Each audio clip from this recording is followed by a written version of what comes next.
Πάμε να φτιάξουμε εύκολες και πεντανόστιμες λαχανοπιτούλες που απλά θα τις λατρέψετε.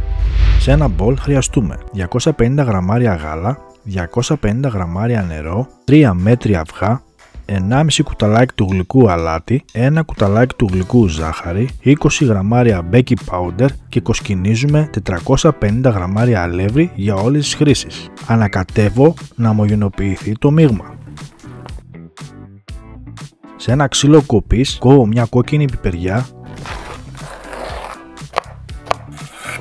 2 φρέσκα κρεμμυδάκια, τρίβω 300 γραμμάρια λάχανο στο ρεντέ,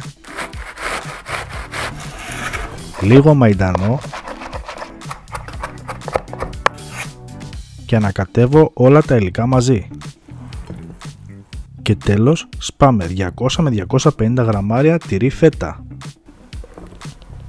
Θέλουμε χαμηλή ένταση φωτιάς και σε ένα αντικολλητικό τηγάνι ρίχνω λίγο ελαιόλαδο και το απλώνω με ένα χαρτί κουζίνας. Για κάθε πίτα χρειαζόμαστε 2 κουταλιές.